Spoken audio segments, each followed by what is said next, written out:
კიდევ ერთხელ მოგესალმებით, უყურებთ ქრონიკას 9-ზე, მე ქეთევან გრიგორაშვილი ვარ. სრულიად საქართველოს კათოლიკოს პატრიარქის უწმინდესისა და უნეტარესის, მცხეთა-თბილისის მთავარ ეპისკოპოსისა და ბიჭვინთისა და ცხუმ-აფხაზეთის მიტროპოლიტის მშიო მესამის აღსაყდრება დღეს სვეტი ცხოველში გაიმართება. საზეიმო წირვა დილის 10 საათზე დაიწყება. ინტრონიზაციის თარიღი თავად ქვეყნის 152 კათოლიკოს პატრიარქმა გამოაცხადა. გიორგი აბაზაძე გვერდება მცხეთიდან პირდაპირ ეთერში. ანდრია მოციქულის კათედრა თავის ახალ მემკვიდრეს ელოდება. თარიღით სიმბოლურია. ანდრია პირველწოდებულის საქართველოში შემოსვლის დღე. სვეტიცხოვლის საკათედრო ტაძარში უკვე ყველაფერი მზად არის ქვეყნის 152 პატრიარქის ინტრონიზაციისთვის. ტაძარში და ტაძრის ეზოში შეკრებილია მრევლი, რომელთა უდიდესი ნაწილი ალბათ პირველად ესწრება ისტორიულ მოვლენას, ქვეყნის კათოლიკოს პატრიარქის აღსაყდრებას. მცირეა იმ სასულიერო პირთა რიცხვიც, რომლებიც წინა პატრიარქ ილია მეორის აღსაყდრებას ესწრებოდნენ. მათგან კი არც ერთი არ იყო მღვდელმთავარი. მაგალითად, სინოდის წევრებიდან მიტროპოლიტები ზოსიმე შიოშვილი და მიტროპოლიტი გიორგი შალამბერიძე მაშინ იყვნენ მღვდლები. მიტროპოლიტი ვახტანგი ახვლედიანი იყო დიაკვანი, ხოლო მიტროპოლიტი დიმიტრი შიოლაშვილი როგორც ერისკაცი ისე ესწრებოდა საკუთარი ბიძის აღსაყდრებას. პატრიარქ შიო მესამეს მოასხამენ ძოწისფერ მანტიას. განსხვავებით მღვდელმთავრებისგან პატრიარქი როგორც ეპისკოპოსთა შორის უპირატესი იმოსება მეწამული ფერის მანტიით. ინტრონიზაციის პროცესი კი ჩასმულია უშუალოდ წირვის მსახურებაში. ქიროტონიით უპირატესი მღვდელმთავრები შიო მესამეს წაუკითხავენ პატრიარქად გამორჩევის ლოცვას, ასევე გადასცემენ ისტორიულ ჯვარ პანაღიას, ისტორიულ მიტრას და კვერთხს როგორც ეკლესიის საჭეთ მყრობელს. უნდა აღინიშნოს ისიც, რომ დამოუკიდებელი საქართველოს ისტორიაში 1919 წლის შემდეგ პირველად ხდება კათოლიკოს პატრიარქის აღსაყდრება. შიო მესამე იქნება საქართველოს 152 პატრიარქი, ასე განისაზღვრა რიგითობა. შიო პირველი და შიო მეორე საქართველოს ეკლესიას მე-14 და მე-15 საუკუნეებში ხელმძღვანელობდნენ. რაც შეეხება ქართლის ეკლესიის წინამძღოლებს, ანდრია მოციქულის მიერ დაარსებულ კათედრაზე პირველად ეპისკოპოსი იხსენიება უკვე მე-4 საუკუნეში, მე-5 საუკუნიდან მათ მოიხსენიებენ როგორც კათოლიკოსად, მე-11 საუკუნიდან როგორც უწმინდესად და უნეტარესად, ხოლო მე-19 საუკუნის პირველ ნახევრამდე საქართველოში არსებობდა ორი ავტოკეფალური ეკლესია, ეს იყო ქართლის ანუ აღმოსავლეთ საქართველოსი და აფხაზეთის ანუ დასავლეთ საქართველოსი. 1917 წელს ავტოკეფალიის აღდგენის შემდეგ სრულად აღდგა საქართველოს ეკლესიის მეთაურის ტიტულატურა. 1990 წელს კი, როდესაც პატრიარქ ილია მეორის ძალისხმევით კონსტანტინოპოლის მსოფლიო საპატრიარქომ აღიარა ის, რომ საქართველოს ეკლესიამ 1917 წელს აღიდგინა მე-5 საუკუნეში მოპოვებული ავტოკეფალია, მანვე აღიარა მისი სრული ტიტულატურაც უწმინდესი და უნეტარესი. სრულიად საქართველოს კათოლიკოს პატრიარქი და სწორედ ამ პერიოდიდან ყველა სხვა ეკლესია მოიხსენიებს საქართველოს ეკლესიის მეთაურს როგორც უწმინდესად და უნეტარესად. ახლად არჩეული პატრიარქი შიო მესამე, რომელიც დღეს ტაძარში შევა როგორც მიტროპოლიტი და იქიდან გამოვა როგორც პატრიარქი, იწოდება უწმინდესად და უნეტარესად. სრულიად საქართველოს კათოლიკოს პატრიარქად, მთავარ ეპისკოპოსად მცხეთა-თბილისისა და მიტროპოლიტად ბიჭვინთისა და ცხუმ-აფხაზეთისა. ეს უკანასკნელი ჩანაწერი, ანუ აფხაზეთის მიტროპოლიტი 2010 წელს განსაზღვრა სინოდმა პატრიარქ ილია მეორის ინიციატივით, იქიდან გამომდინარე, რომ ყოველთვის სხვა ეკლესია მოიხსენიოს საქართველოს ეკლესიის მეთაური როგორც აფხაზეთის მიტროპოლიტი, ამით ხაზი ესმევა იმ გარემოებას, რომ აფხაზეთი არის საქართველოს შემადგენელი ნაწილი. მადლობა, მცხეთიდან ქრონიკის პირდაპირ ეთერში გიორგი აბაზაძე საუბრობდა. თბილისის მერიამ საქართველოს ახლად არჩეული პატრიარქის ინტრონიზაციაზე დაასწრების მსურველთა უფასო ტრანსპორტირება უზრუნველყო.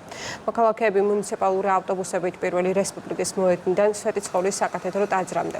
ქვეყნის 152 პატრიარქის ინტრონიზაციის დასრულების შემდეგ კი ისევ რესპუბლიკის მოედნამდე იმგზავრებენ.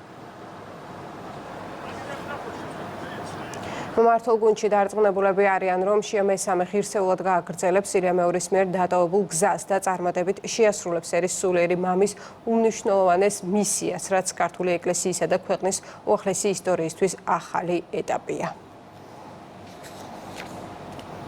ასუსურვებ დიდხანს სიცოცხლის უბლის შეწევნას იმ უმნიშვნელოვანეს საპასუხისმგებლო უდიდეს მისიაზე, რასაც ქვია ჩვენი ერის სულიერი მამობა და დარწმუნებული ვარ, ის ღირსეულად გააგრძელებს იმ ძალიან მნიშვნელოვან და ხვაწმოსილ გზას, რომელიც დაგვიტოვა ჩვენმა სულიერმა მამამ ილია მეორე. ეს არის ახალი ეტაპი ნამდვილად ქართული ეკლესიისთვის, ეს არის ახალი ეტაპი მათ შორის საქართველოს უახლესი ისტორიისთვის და უსურვებ უამრავ წარმატებას იმ უმნიშვნელოვანეს პოზიციაზე, რასაც ქვია ერის სულიერი მამობა. ამერიკის მართლმადიდებელი ეკლესიის წინამძღოლმა მის უწმინდესობას შეოსრულეთ საქართველოს კათოლიკოს პატრიარქად არჩევის შემდეგ მისაოცი წერილი გაუგზავნა. მიტროპოლიტმა ტიხონმა ასევე ისაუბრა განსვენებული პატრიარქის ილია მეორის მემკვიდრეობაზე და მის წინამძღოლობას უწოდა შთაგონების წყარო მართლმადიდებელი მორწმუნეებისთვის, როგორც საქართველოში, ისე მთელ მართლმადიდებულ სამყაროში. მიმართვა გაავრცელა უკრაინის მართლმადიდებელი ეკლესიის წინამძღოლმაც მიტროპოლიტი ეპიფანე ხასუსვამს ამ გადაწყვეტილების მნიშვნელობას და ახლად არჩეულ პატრიარქს საპასუხისმგებლო გზაზე წარმატებებს უსურვებს. მან აღნიშნა, რომ ახალი პატრიარქი მოღვაწეობას იწყებს იმ დიდარ სულიერ საფუძველზე, რომელიც ილია მეორე 10 წლეულების განმავლობაში შექმნა.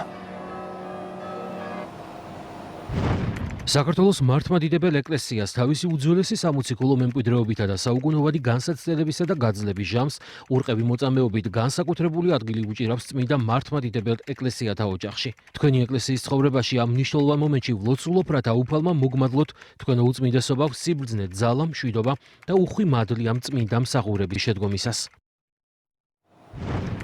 გულწრფელად ვულოცავ დაძმობილებული საქართველოს მართლმადიდებელი ეკლესიის ახლად არჩეულ წინამძღვარს მაღალი და საპასუხისმგებლო მოწოდების მიღებას, უსურვებ ახლად არჩეულ პატრიარქს მრავალ და კურთხეულ წელს, სიბრძნეს, სულიერ ძალას და ღვთისშეწევნას, რათა იყოს ქართველი ხალხის სულიერი ლიდერი, დაეუფალმა აკურთხოს საქართველოს მართლმადიდებელი ეკლესიის ცხოვრების ახალი ეტაპი და ატაროს იგი ჭეშმარიტების, სიყვარულისა და მშვიდობის გზით.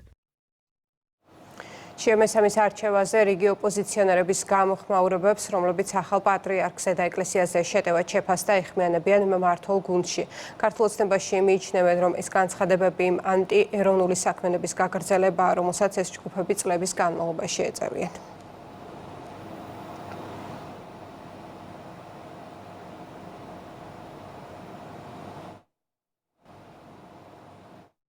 ეს განცხადებები ემსახურება იმას, რასაც ემსახურებოდა მათი საქმიანობა. აი ამ გზას, ამ პათოს აგრძელებენ. ამის რა თქმა უნდა, რიგითი პეტრეცაავები, რიგითი უგულავები, რიგითი გვარამიები, რიგითი სააკაშვილები, თუ როგორ ქილიკობენ სხვადასხვა წმინდაზე, ჩვენი ქვეყნის წმინდანებზე. ეს არის უმორალო, უსამშობლო ადამიანების დაჯგუფება, რომელიც კიდევ ერთხელ ებრძვიან ყველაფერს, რაც ღირსეული ქვეყნისთვის არის ავტორიტეტი და უდრის იდენტობას. ეს ირონია და ცინიზმი, რომელიც მუდმივად გაზრდებთ მათ კომენტარებს თუ პოსტებს, კიდევ ერთხელ გვაჩვენებს და რა თქმა უნდა, კიდევ ერთხელ გვახსენებს, რომ ეს ადამიანები არ შეიცვლიან ზნეს, ისინი ებრძვიან ჩვენს რელიგიას, რადგან სწორედ ჩვენი სარწმუნოება გვაერთიანებს. არისვენებენ ეს ძალები, რადიკალური ძალები საქართველოში და ახლაც კი ვხედავთ ჩვენ არაერთ სტატუსს, სადაც არის ვავაც დარჩენილი მცდელობა,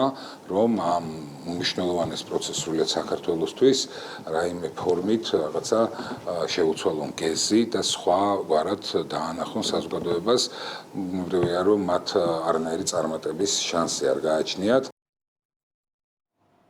მართლმადიდებელი ეკლესია დღეს წმინდა მოციქულის ანდრია პირველ წოდებულის ხსენების დღეს აღნიშნავს. ამ დღესთან დაკავშირებით ყველა მოქმედ ტაძარში წირვა-ლოცვა აღევლინება. დღესვე აღინიშნება ყოველ წმინდა ღვთისმშობლისადმი საქართველოს წილხდომილობის დღესასწაული.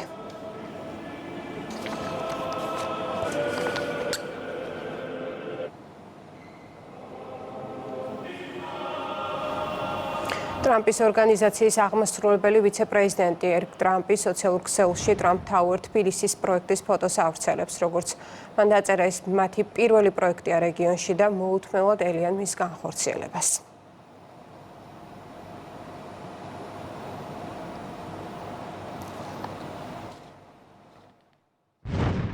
მოხარული ვარ გაგიზიაროთ Trump Tower თბილისის ოფიციალური ვიზუალური პროექტი პრემიუმ ლოკაციით თბილისის გულში. ეს კოშკი მალე იქცევა ღირსშესანიშნაობად, როგორც საქართველოს ყველაზე მაღალი შენობა. ეს ჩვენი პირველი პროექტია ამ რეგიონში და ძალიან აღფრთოვანებულები ვართ, რომ მას რეალობად ვაქცევთ. აჭარის მთავრობის თავმჯდომარე ზურაბ პატარაძემ ქედის მუნიციპალიტეტის მერიისა და საკრებულოს ხელმძღვანელ პირებთან სამუშაო შეხვედრა გამართა. მთავრობის თავმჯდომარე მუნიციპალიტეტში მიმდინარე ინფრასტრუქტურულ პროექტებსაც გაეცნო. დაბა ქედაში აქტიურად მიმდინარეობს კულტურის ცენტრის რეაბილიტაცია. პროექტის ფარგლებში შენობის სრული შიდა და გარე სარემონტო სარეაბილიტაციო სამუშაოები ჩატარდება. ასევე აჭარის მთავრობის თავმჯდომარე ადგილობრივ მოსახლეობასაც შეხვდა. 2026 წელს ჩვენ გვექნება შესაძლებლობა გავხსნათ კულტურის ცენტრი. ეს არის მნიშვნელოვანი პროექტი, რომელზეც იხარჯება 4.650.000 ლარი. ასევე დაგეგმილი არის სპორტული კომპლექსის მშენებლობა ქედის მუნიციპალიტეტში. საბავშვო სახლის და საბავშვო ბაღის აშენება. ჩვენ გვექნება შესაძლებლობა ჩავაბაროთ ანგარიში მოსახლეობას. ჩვენ გვექნება შეხვედრები აბსოლუტურად ყველა სოფელში.